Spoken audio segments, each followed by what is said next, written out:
Hello everyone, my name is Zenitsu and I'm back with another Digimon deck profile video. So today I'm going to be exploring BT-05, and BT-05 has a lot of new and powerful tools, not only just for making new decks but for updating old decks as well and bringing life into new and interesting strategies. So today I'm going to be taking a look at a green deck. And for the most part, it is an evolution on the Digi-Burst ability for green and the fact that green's been playing around with Digi-Burst, and we have some new and powerful Digi-Burst cards that further enhance the strategy and make it even stronger than it was before. So this is going to be a green Rafflesimon deck, and I definitely think this is going to be a really powerful and really strong deck to be playing around with, just because Digi-Burst already was pretty powerful, and now we get even more cards to interact with that mechanic. So going over the deck, starting with the Digitama, I'm going to be running one copy of Argomon. So this is going to be just the 5th Digitama. It could really be anything you want it to be, but I do value that memory gaining ability off of Argomon when the stars align, so that way you can make even more powerful plays possible, especially given how tempo efficient green is as a color. But the main Digitama of the deck is going to be 4 copies of Yokomon. So Yokomon is the Digitama that we've been waiting for Digi-Burst, and this is basically doing what Budmon should have been doing, where it has this nice inheritable ability where during your turn, when this card is trashed due to the activation of a Digimon's Digi-Burst ability, then one of your Digimon gets plus 2000 DP for the turn. So this is really good because it's not specifically stating that it has to be on the Digimon that used the Digi-Burst ability. It's just generically targeting any one of your Digimon to gain that DP boost. Most of the time, you are probably going to be putting it on the Digimon that used the Digi-Burst ability, but the card gives us enough of freedom and flexibility to do it on anything we want, which definitely makes the card a lot stronger than a lot of the other cards, especially if we're throwing away a lot of our inheritables to the Digi-Burst ability anyway. Next, onto the rookies, I'm going to be running 4 copies of Goblimon. So Goblimon is still just a very good card to be running just because of how tempo efficient he is, where you know the drill, low play cost, low evo cost, decent DP just makes him a very good card to be running. Next, I'm going to be running 2 copies of Lalamon. So Lalamon is a pretty decent Digimon still, just because she is interacting with the Digi-Burst ability, where she's giving the nice inheritable of during your turn. When this card is trashed due to the activation of a Digimon's Digi-Burst ability, then you get to return this card back to your hand. So that's kind of the reason why I'm only running 2, because if I see one Lalamon, then I'll always be seeing Lalamon again and again, because it's always going to be going back to my hand. Because there's just a lot of Digimon with the Digi-Burst ability in the deck, so getting back a Lalamon from that just means we're always going to be having a rookie, so we just don't need to see Lalamon as often because one is going to be enough. Next, I'm going to be running 4 copies of Palamon. So this is the Power Up Pack promo Palamon, and this Palamon is just a absolutely fantastic Digimon for the deck because similar to Yokomon and Lalamon, she is interacting with the Digi-Burst mechanic, and her inheritable ability allows us to give one of our Digimon jamming for her being trashed due to a Digimon's Digi-Burst ability. So this is just really good because similar to Yokomon, it doesn't necessarily have to be on the Digimon that you are utilizing the Digi-Burst mechanic with. It's just she needs to be just trashed in order to give any one of our Digimon jamming, and that's just pretty powerful of an ability just because jamming is really powerful, where it allows our Digimon to attack into the opponent's security, and if it's a security Digimon, then we're just automatically going to be living that check. And that's just really good because we can pick and choose how we want to utilize this ability, similar to where we want to throw the buff onto with Yokomon, so we could utilize Palamon in some pretty interesting ways. And then the last rookie of the deck is going to be 4 copies of Tantamon. So Tantamon is just an absolutely insane card for this deck just because he's basically acting as a Gabumon for the deck, where we're using him for his on-play ability, where we get to reveal the top card of our deck. If it's a green Digimon card, then we get to add it into our hand. Otherwise, it goes to the bottom of the deck. So for the most part, this is going to have a very high chance of actually drawing you the top card of your deck, just because the majority of the deck is going to be green Digimon, and there's not a whole lot of cards that aren't green Digimon, so just being able to have a good form of card draw is just really, really nice to have. especially in the context of a raising meta, where when we hard play a card, we want it to have as much value as possible, and it potentially replacing itself in our hand is definitely really, really good of a ability to be having and playing around with. Next, on to the champions, I'm going to be running 4 copies of Stingmon. So this could really be anything you want. I just feel like for what the deck is trying to be doing, Stingmon is just really good just because he has a low Evo cost, and his inheritable ability allows us to gain 1 memory only once per turn when one of our Digimon deletes one of the opponent's Digimon in battle. So we could utilize this ability in some pretty interesting ways to be able to gain that additional memory, and that additional memory could help us make even more powerful plays possible. Next, I'm going to be running 4 copies of Weedmon. So Weedmon is one of the best cards the Digi-Burst mechanic was hoping to see and hoping to get, just because what this card is doing is he has this nice inheritable ability where during your turn, when this Digimon triggers a Digi-Burst ability and this card is trashed, then you get to gain 1 memory. So basically just utilizing the Digi-Burst ability with him as one of the cards you're throwing away means that you're going to be gaining 1 memory, and gaining that 1 memory, especially in a color as tempo efficient as green, could mean a lot to enhance and make your plays as powerful as possible, or depending on the types of cards that you are going to be utilizing, just makes your cards that much more memory efficient, and that's kind of just the key and core of green, is just how efficient the color is and how efficient the color can be. And Weedmon is definitely helping with its overall efficiency for utilizing the Digi-Burst ability. And then the last champion of the deck is going to be 4 copies of Kabutarimon. So this is the starter deck Kabutarimon, and this Kabutarimon is going to be acting as the deck's dedicated blocker, and I do think that the deck having a dedicated blocker is still really, really nice and really important. Next, on to the ultimates, I'm going to be running 1 copy of Argomon. So because this card is limited, that's the reason why I'm only running 1, but if I could run more, believe me, because this card is just that powerful. So what this card is doing is its first ability is it has the Digisorption 3 ability. So the Digisorption ability allows you to rest 1 of your Digimon to reduce his Evo cost by 3. So basically that makes him Evo for 0, and that's just really, really powerful, especially on tempo, because it allows you to get up into your Mega that much more efficiently and that much faster than the opponent. So they might not be able to respond to the fact that you could go into your Mega off of your champion for basically 0 memory, so that's just really, really good.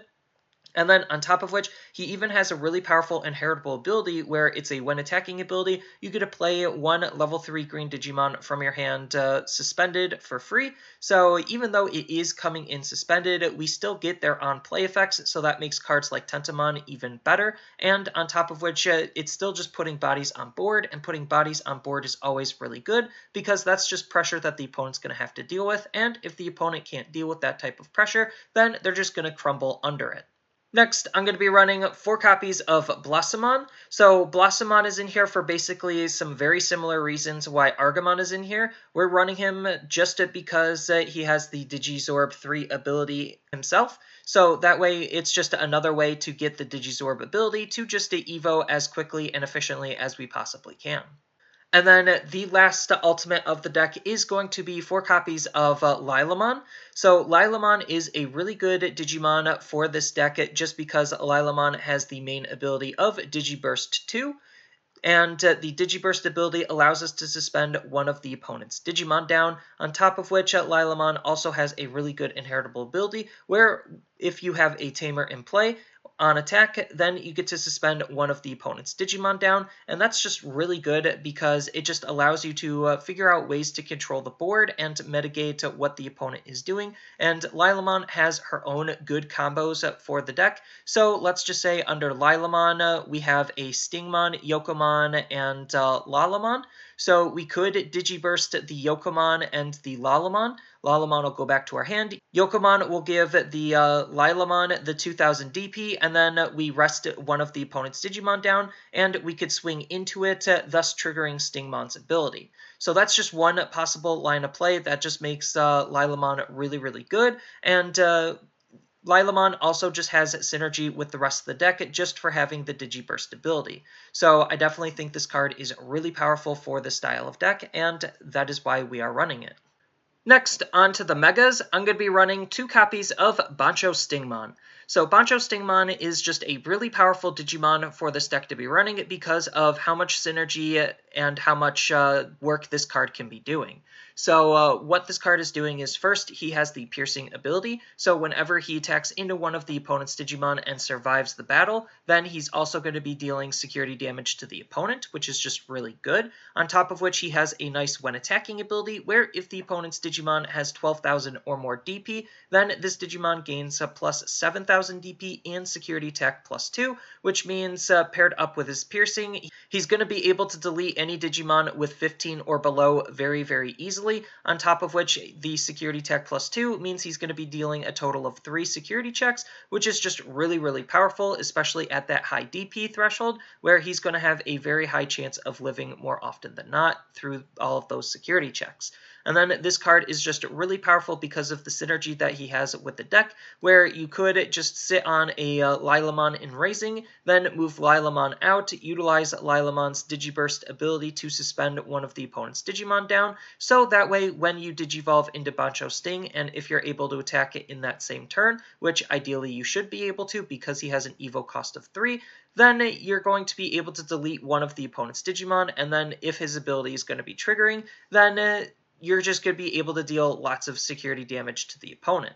So that's what makes BanchoStingmon really good because of Lilamon, and then on top of which, Lilamon's Digi-Burst ability allows us to use something like Yokomon and Palamon and Weedmon to just be memory efficient or give him jamming and give him some extra DP, so that way he can clear more than just the Digimon with 12,000 DP, or if you don't want to use Weedmon to gain the memory, you could just easily use Stingmon and delete the opponent's Digimon to gain the memory that way. So there's just a lot of synergy and interaction that BanchoStingmon has with the deck, thus why we're running him. Next, I'm going to be running 3 copies of Nidhoggmon. So Nidhoggmon is just an absolute beast of a card. Yes, he does have an Evo cost of 5, but he does have 13,000 DP as a result, so he is just naturally a really strong Digimon. And then on top of that, he even has a really good when Digivolving ability of Digi-Burst 4, where you get to suspend all of the opponent's Digimon down with 5,000 DP or less, and then any of their Digimon that is suspended will get put to the bottom of their deck, which is really, really powerful because this could affect more than just the Digimon he is suspending, just because if they do have any other suspended Digimon on the field, this ability will be affecting them. So that's just what makes it really, really powerful, and if we're able to just preemptively suspend some of their Digimon, then that just makes Nidhoggmon even stronger of a card to be playing around with. On top of which, the Evo for 5 can be slightly mitigated, just because Weedmon is a card where he'll gain us a memory back, so it's almost like with Weedmon, Nidhoggmon Evos for 4, and that's just really, really powerful, on top of which he is one of the best cards to go from our Digizorptions with. So if we just move out our champion Digizorb into Blossomon or Argomon, and then Digivolve right up into Nidhoggmon, that's just really, really powerful of a tempo swing, just because the opponent might not be able to deal with it, or they might not have been able to read that that was a line of play that you could possibly make, and it allows you to really easily punish the opponent just because, again, of how efficient green is on tempo. And then the last mega of the deck is going to be 3 copies of Rafflesimon. So Rafflesimon is a pretty unique Digimon, considering she can Evo for 3 off of a level 5, or she could evolve for 1 off of a level 6. So that ability just makes her really, really unique because of all of the different ways that we could play her. Unfortunately, she does have only 11,000 DP, but she does have 2 very strong abilities. Her first ability is a Digi-Burst 2 ability, where all of your Digimon gain plus 2,000 DP for the turn. So you're supposed to utilize her with her own Digi-Burst ability to basically make her 13, which is just pretty decent already. And then on top of that, she even has another really powerful ability where during your turn, once per turn, when one of your Digimon uses a Digi-Burst ability, then one of your opponent's Digimon can't attack or block until the end of the opponent's next turn. So she's effectively stun locking one of the opponent's Digimon down for you utilizing your Digi-Burst ability, which is also why we want to have Digi-Burst abilities on different levels, so that way when she's out we could constantly make use of this ability. So it's just a really good ability to be playing with overall, and the fact that she could evo off of our level 6s, and she is a level 6, means we could try to constantly re-digivolve on top of her to try to get her own Digi-Burst ability off multiple times. On top of all of the Digi-Burst synergy and supports that we already have in the deck with Weedmon, Yokomon, and Palamon. So she's just looking to be a very powerful Digimon for this deck, and she definitely is a really good card. Next, onto the options, I'm going to be running one copy of Hidden Potential Discovered. So Hidden Potential Discovered is limited to 1, which is why we have to run it at 1, but this card is also a very powerful card to just help the overall tempo and efficiency of the deck, because its main ability states that the next time one of our green Digimon digivolves this turn, we can suspend one of our Digimon to reduce the memory cost of the evolution by 5. So this is just really good because it allows our Nidhoggmon to basically evo for 0, and that's going to be the primary use. But if we do need it to be used on any of our other Digimon, we have that flexibility and availability of it also. And we're kind of okay with running this card at 1 because of its security ability, where if this card is in our security, then we get to add it to our hand. And that's just really good, so that way we have a higher chance of seeing the card off of our security, or just trying to draw it naturally because of all of the Digivolutions. Next, I'm going to be running 2 copies of Needle Spray. So Needle Spray is a pretty decent option card. This doesn't necessarily have to be Needle Spray. This could be almost anything you feel like you want to be running. It could even be more Digimon if you want. But I just feel like for what the deck is trying to do, Needle Spray is still just a really good card to be running, just because it has the nice main ability of suspending one of the opponent's Digimon down. So it could allow us to make a really powerful play where we Digizorb and then go into our Nidhoggmon, and then before that we could have played Needle Spray to rest an additional target down, so that Nidhoggmon has another target to put to the bottom of the opponent's deck. On top of which, it's just really good at just suspending the opponent's Digimon down, so that way we could use Rafflesimon to stunlock one Digimon, rest another with Needle Spray, and use Rafflesimon to just beat up the rested Digimon. So this card is still just a very good card to be running, even though we do have a couple more ways to just rest the opponent's Digimon down because of Lilamon. We're not always going to see Lilamon, so having the accessibility of Needle Spray is still really good, especially since it has a nice security ability where it could activate its main ability, then this card gets added to our hand. So that's just another really good ability to have coming from the security, adding to the overall consistency of how often we're going to be seeing this card. Similar to Hidden Potential Discovered, just cards going from the security into our hand, so that way we could figure out when's the best time to use them, is just really good of an ability to be playing around with, and why we could run slightly lower quantities and be okay with it. And then onto the Tamers, I'm going to be running 2 copies of Mimi. So this Mimi is going to be the deck's dedicated memory fixing tamer, so that way if our memory is ever less than 3, she'll always hard set it to 3, so that way it makes our plays that much more efficient, where if we need to digivolve into Rafflesimon or BanchoStingmon and still be able to attack and utilize them for that turn, Mimi is the card that allows us to do that. And Mimi also has this really good ability where her main ability states that if we have a level 5 or higher green Digimon in play, we could suspend this tamer to basically get another raising phase, and that's just really, really good because just hatching another egg allows us to try to digivolve more, so that way we could try to draw more, or if we already have a hatched egg and a Digimon that's already digivolved on top of that egg, then we could also use Mimi to just move it out of the raising and aggress with that card that turn, and that's just, again, no matter which way you look at it, is just very powerful of a thing to do, because it's either A, drawing us more cards because of just how digivolving works, or B, just adding more pressure and aggression to the deck overall, and that's just really good to be playing around with. And then the last tamer of the deck is going to be 2 copies of Takami. So Takami for this style of deck is actually pretty decent because he has this nice ability where during your turn, when you Digivolve, you could suspend this Tamer to draw one card, and green isn't necessarily known for having the best ways of drawing cards outside of Digivolving, so Takami just rewards us for doing what green's already doing by allowing us to draw even more cards. So that's just what makes him really good, on top of which he also has a secondary ability where during all turns, all level 3 Digimon gain the ability of, when attacking, losing 1 memory. Yes, this does affect ours, but more often than not, we're going to be Digivolving on top of them to try to get additional card draws more than we're actually going to be utilizing them to attack. And even then, at worst, we could use Takami in some really interesting ways, where if we're just sitting at 0, we could use him to attack with one of our rookies to just set the opponent at 1 very efficiently. Or if we need to, we don't even worry about the fact that we're going to be losing a memory on our attack just because of how memory efficient green is of a color as a whole. So both of those elements combined just make Takami very, very powerful, especially in combination with Mimi, because Mimi will allow us to get basically another raising phase, so that way we could draw an additional card with Takami on top of just Mimi doing Mimi things.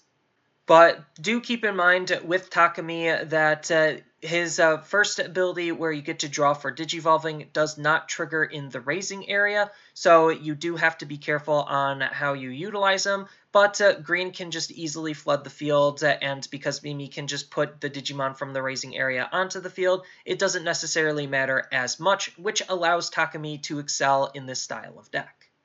And then there's just so many other things that you could do in this deck that it's actually all kinds of crazy on just the sheer amount of options and tools that you could be playing around with.